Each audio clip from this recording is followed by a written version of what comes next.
काही समाजकंटकाच्या माध्यमातून या सगळ्या आमच्या आंदोलनाला वेगळं वळण देण्याचा प्रयत्न केला जाणार आहे असे काही मॅसेज आम्हाला आले आणि दुसरेच लोक पाठवून इथे काही वेगळा प्रकार करायचा तयारीत आहे। त्या सगळ्या याचा विचार करून दोन पावलं मागं घेऊन या देशाची राज्याची आणि जिल्ह्याची शांतता राहावी, निवडणूक अतिशय शांततेने व्हावी याचा आम्ही प्रयत्न करतो आहे।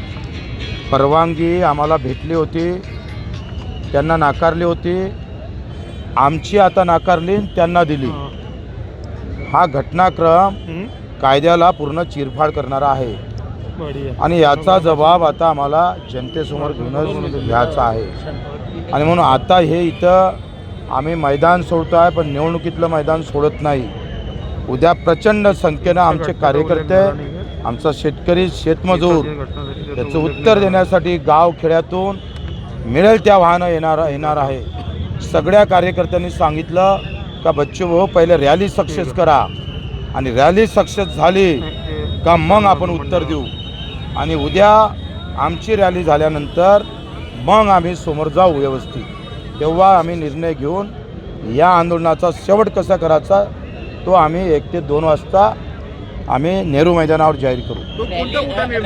रॅलीचं स्वरूप कसं राहणार, कुठून निघणार? रॅली जिल्हा स्टेडियमवर निघणार, जिल्हा स्टेडियमवरून चित्रा टॉकीज, जवाहर गेटवरून राजकमल, नेहरू मैदानाला समाप्त होणार आहे। अशी एकंदरीत बाबासाहेब आंबेडकरच्या पुतळ्यापासून समोर जाऊन अशी तिथं येणार आहे आणि प्रचंड संख्येनं हजर राहण्याचं आपल्या माध्यमातून आवाहन करतो। नेहरू मैदानावर तुम्ही निर्णय घेणार आहे म्हटलं, काय निर्णय होऊ शकतो? उद्या सगळ्या कार्यकर्त्याला विचारून सगळ्या जनतेनं जे म्हणेल, कारण 25 नंतर 26 तारीख आहे मतदानाची, यांचं जे प्लॅनिंग आहे हे अतिशय वेगळं आहे।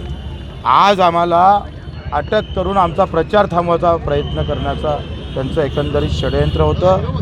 7 तास आमचा प्रचार या पोलीस आयुक्तानं थांबवलेला आहे, पोलीस प्रशासनानं थांबवला आहे, आचारसंहितेचा भंग त्यांनी केलेला आहे।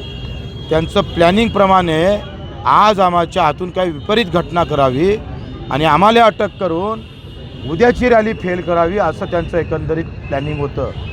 ते प्लॅनिंग आमचं त्यांचं हाणून पाडायचं आहे। उद्या शांततेनं आम्हाला रॅली काढून मग आम्ही निर्णय घेऊ।